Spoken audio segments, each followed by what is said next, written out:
Okay, so now that we know how to create an XMPP account, configure Pidgin to sign into this account, add a user, and communicate with friends, in this lecture, I want to show you how to improve the privacy and anonymity of this method of communication of XMPP using a plugin called OTR.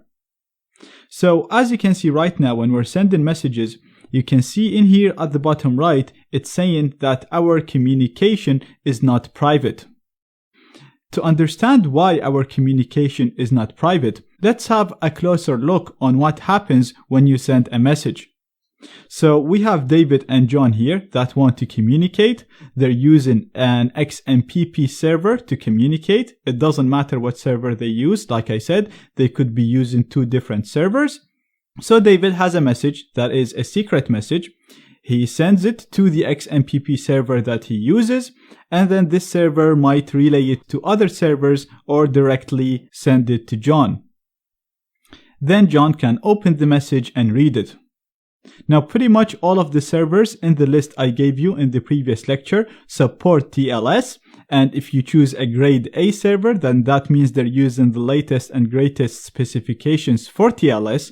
So that means the communication between the clients and the server are encrypted. And hence the red lines in here, that means all of this communication is encrypted. And if anybody manages to intercept this connection here or here, they will not be able to read the message because the message will be encrypted. It'll be gibberish. The only problem is, listen to what I said. I said the communication between you and the server is encrypted. So what that means is, it means you will be able to read the message, the server will be able to read the message, and the receiver will read the message. Now, it's fine that you and the receiver can read the message. The only problem is the fact that the server can read the message, because the communication between you and the server is encrypted, but once the message is delivered to the server will be able to read it. Now, like I said, you want to make sure you use a server that you trust and read about the reviews and read about their privacy policy. And even if the server is great and will not share anything that you do and will not log anything that you do, it's still not great that servers can read what we type. It's not very private. Therefore, the solution to this is to use a plugin called OTR, which is short for off the record. And the idea behind this plugin is to make this communication as close as possible to an off the record private communication that you can have with a friend. So whenever you're talking to someone about something privately and you don't write anything about it. So it provides end-to-end encryption.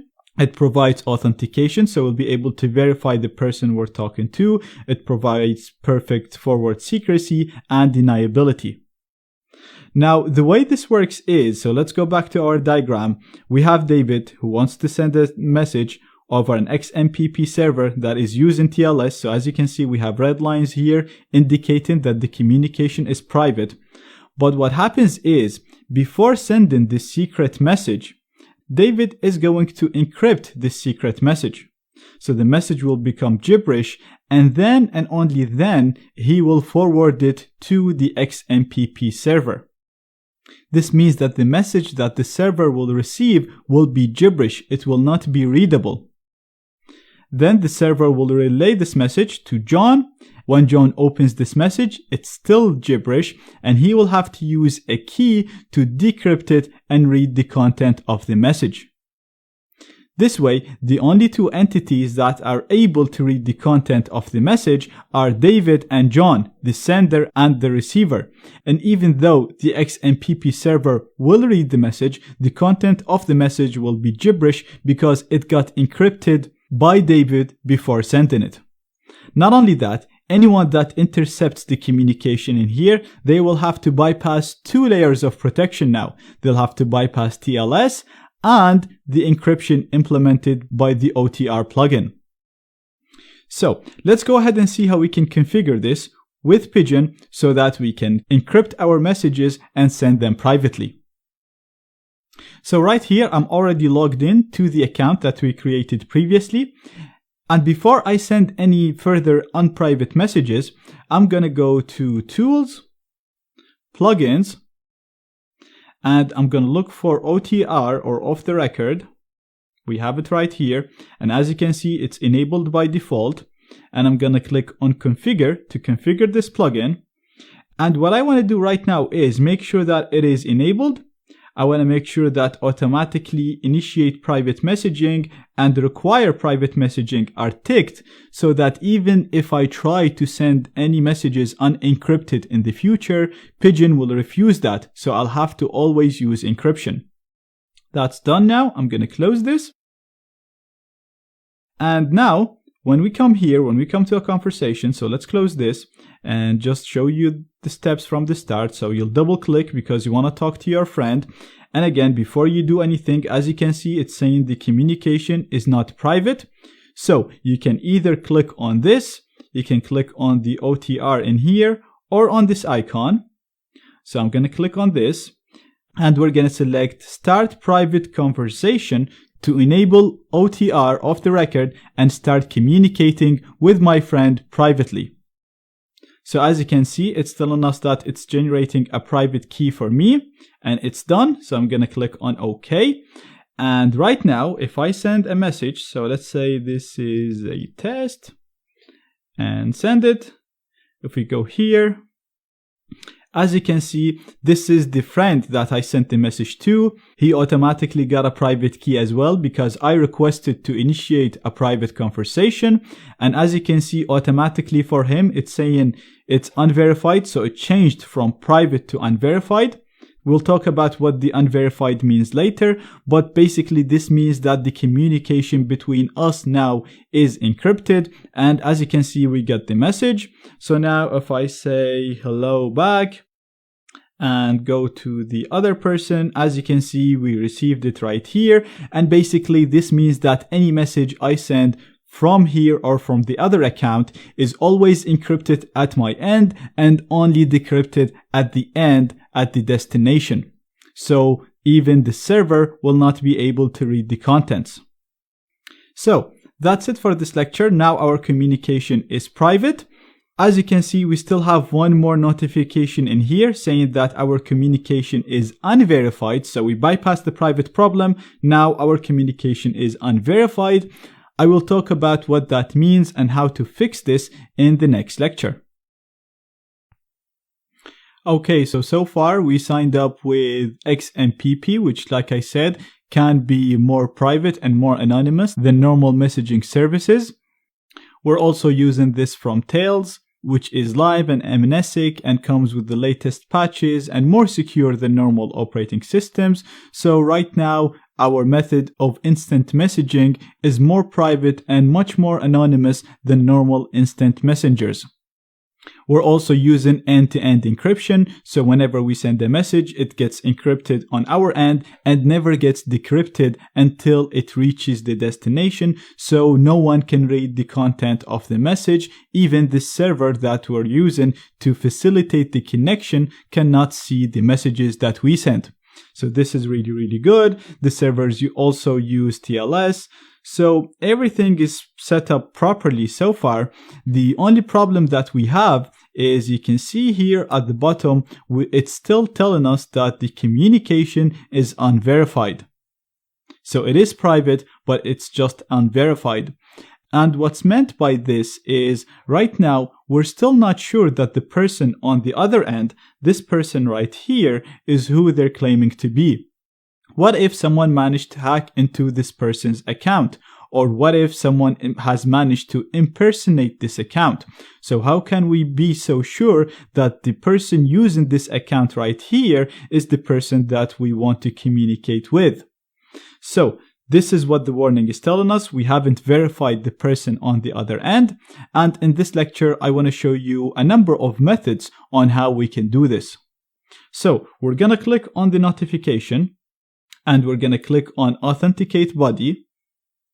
And as you can see in here, we have a drop-down menu in which we can select the method that we want to use in order to verify the person at the other end. So the first method is very simple, question and answer. And the way this will work is you'd want to use a question in here that only the right person can answer. So you want to make sure that if anybody hacks into their account or impersonates them, they won't be able to answer the question that you enter in here. So for example, let's say I want to ask him, where did we meet? Now this is obviously a really bad question to ask in terms of privacy, because this will reveal the location where you met this person, but just for testing, it's fine. And you want to put the answer to this question. So let's say Ireland, and we're going to click on authenticate.